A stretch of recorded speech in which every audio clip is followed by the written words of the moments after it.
Hey everyone! If you've been feeling a knot in your stomach every time you look at the Metro Vancouver real estate market, you're not alone. The headlines have been grim, the data often confusing, and the reality for both buyers and sellers is shifting faster than the tides in English Bay. We're hearing talk of sales hitting multi-decade lows, prices retracting, and the very foundation of Canada's economy being questioned. But what does it really mean for you? Whether you're dreaming of owning your first home, upsizing for your family, or looking to navigate a sale in this turbulent environment. Today, we're going to cut through the noise, dive deep into the latest April 2026 statistics, analyze the underlying economic forces at play, and give you a crystal clear picture of what's actually happening on the ground. This isn't just about numbers, it's about your biggest investment. So, if you're considering making a move or simply want to understand where things are headed, stick with us. And if you find yourself with questions or are ready to explore your options, don't hesitate to reach out for personalized guidance. My contact details is in the description or scan the QR code. Let's start with a foundational truth. Canada has effectively gone all in on housing, making it the number one economic driver in our country. In fact, we lead every country in the OECD in housing investment as a percentage of GDP. But here's the kicker. This isn't just about building homes. A significant portion of this investment is what we call transactional charm. Think commissions, legal fees, and transfer taxes. This money changes hands without actually creating anything new or increasing productivity. This shift is stark. Back in the early 2000s, the majority of Canadian investment went into things that truly grew the economy, like machinery, equipment, and intellectual property. Today, that has completely flipped, with residential investment dominating, while productive asset investment has nearly been cut in half over 2 decades. Our banks are incentivized to lend on housing because it requires less capital, carries less perceived risk, and is often government insured. Add in the tax-free status of capital gains on primary residences, and you have a system built to funnel capital into real estate over business development. The result? More debt, less productivity, and potentially slower long-term economic growth. This exposes vulnerabilities, and while housing will remain a major driver, it's clear our national portfolio needs some rebalancing. We've become a society with a high economic time preference, focusing on short-term stability over long-term productivity. This economic landscape is having a profound impact on wealth distribution. In quarter four of 2025, the average Canadian household net worth did rise to 1.08 million, up 5.3% year over year. However, this growth wasn't driven by housing, it was the stock market surging nearly 10%, while real estate values actually declined slightly. The gains were highly uneven.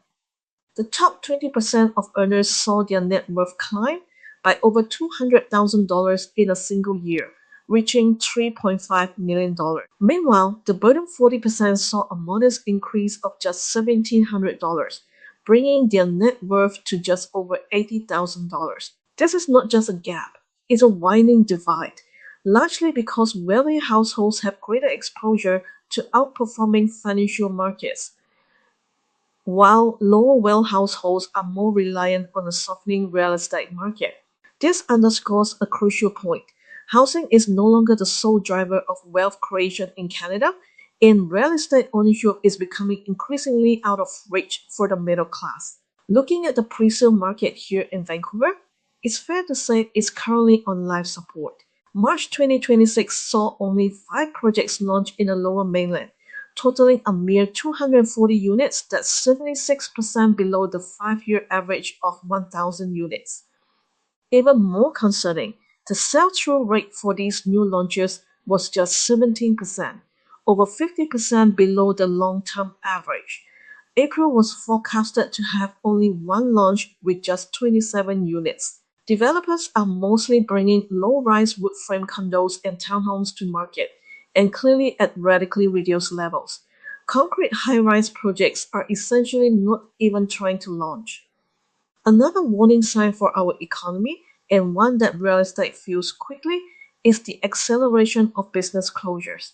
In January alone, nearly 47,000 businesses shut down across Canada, representing about 1 in every 20 businesses. While new businesses are still opening, albeit at a similar pace, we're seeing increased churn and instability, signaling less confidence at the ground level of our economy. This matters for real estate because small businesses drive employment, consumer spending, commercial occupancy, and productivity.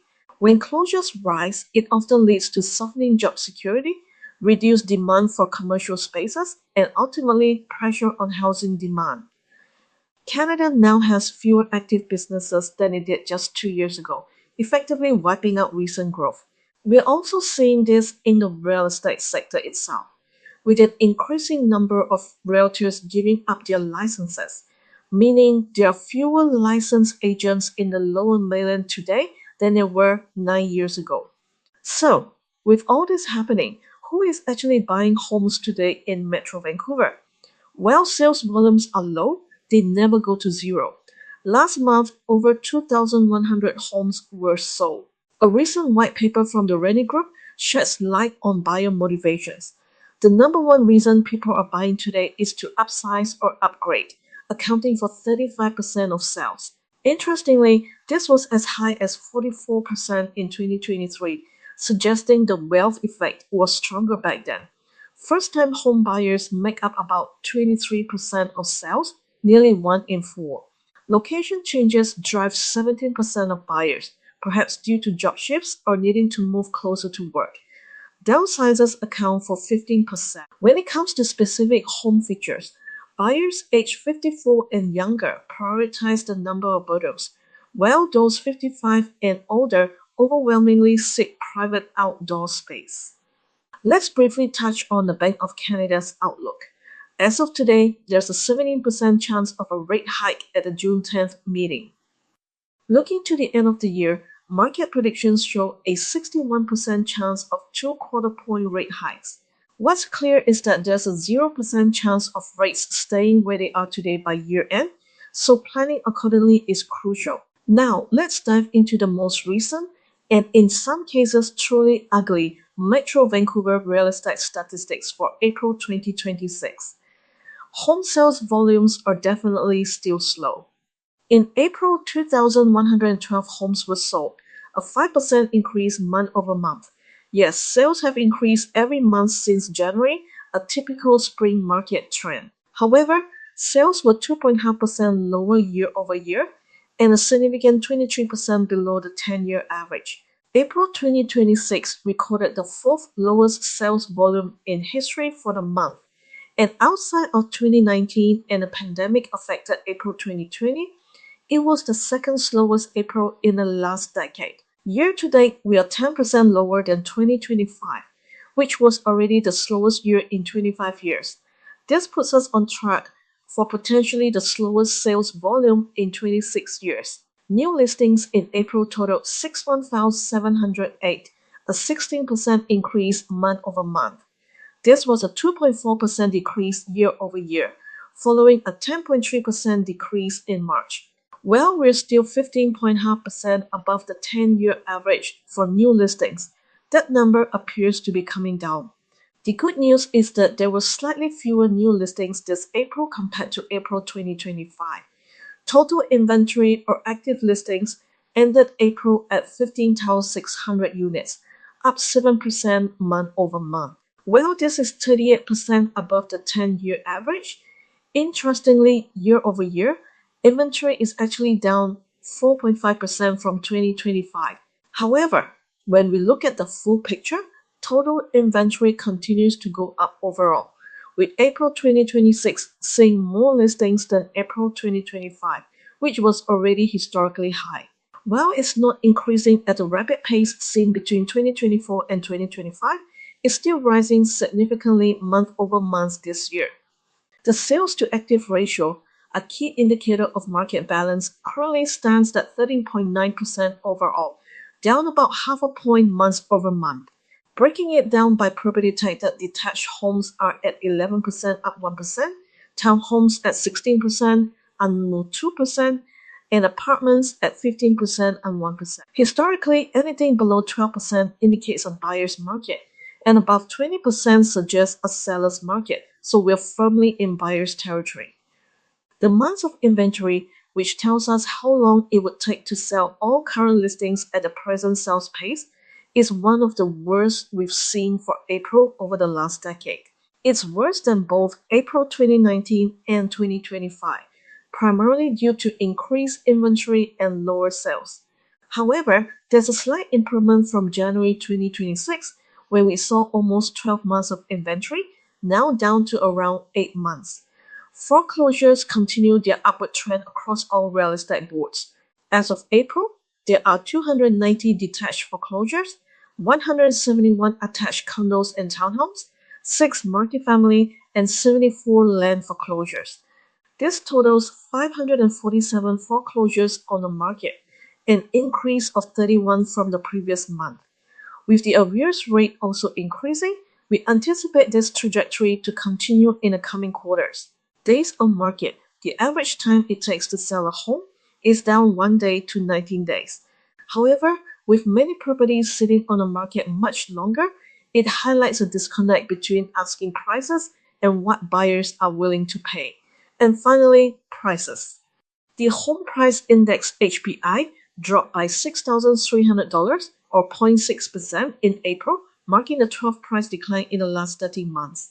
Year over year, prices are down 6.9%. The HPI now sits at $1,098,000, falling below $1.1 million for the first time since August 2021, a 56-month low. However, other metrics tell a slightly different story. The median price increased for the fourth consecutive month, up $24,000 to $954,000, and the average price also increased to $1,219,000. When we break down prices by property type, the impact becomes clearer. The average detached house has lost nearly $300,000 in value from its peak in April 2022. Even compared to just last year, April 2025, detached homeowners would have lost about $150,000 on average. While the Real Estate Board has highlighted that detached sales in March and April 2026 outpaced 2025, putting this into historical context shows we are still on the lower end, with only April 2019 and 2020 being slower. For townhouses, the picture is a little flatter, but still significant, with about a $100,000 loss from the peak. The drop between April 2025 and 2026 is notable. Condo prices are arguably the most striking, nearly flatlining back to April 2018 levels, with a benchmark price of around $730,000 compared to $710,000 8 years ago. From the market peak, condo owners have seen a value loss of almost $150,000. This year, condo prices are staying relatively flat or showing only slight declines, a contrast to 2025, which saw increases until spring before dropping. Interestingly, sales for townhouses and condos in April 2026 were lower than in April 2025, indicating broader weakness beyond just detached homes. The current reality for sellers is often painful. Many are feeling the squeeze, with some having to pull their listings because prices have dropped so much that selling after commissions and taxes would leave them with insufficient funds to comfortably move on, especially condo owners. The market's perspective truly depends on whether you are buying or selling. In summary, the Metro Vancouver real estate market in April 2026 is characterized by historically low sales volumes, particularly for condos and townhomes, and increasing, albeit not rapidly, inventory. Prices continue to slide for detached homes and townhouses from their peak, with condo prices stagnating near 2018 levels. Underlying these trends is a national economy heavily reliant on housing, suffering from declining productivity and widening wealth inequality, making home ownership increasingly challenging for many. While some metrics show slight month-over-month improvements, the overall picture indicates a strong buyer's market with significant headwinds for sellers, driven by higher interest rates, economic uncertainty, and a structural imbalance in Canada's investment priorities. The long-term health of the market, and indeed the economy, depends less on demand-side subsidies and more on increasing productivity and addressing regulatory bottlenecks in housing supply. Navigating this complex market requires a deep understanding of these dynamics.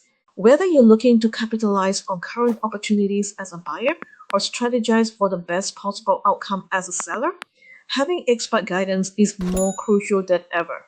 So, if you're in Greater Vancouver and ready to make your next move, or simply want to discuss your options further, please don't hesitate. Call or text me directly for a confidential conversation about your real estate goals. Let's work together to achieve that. Thanks for watching, and we'll see you next time.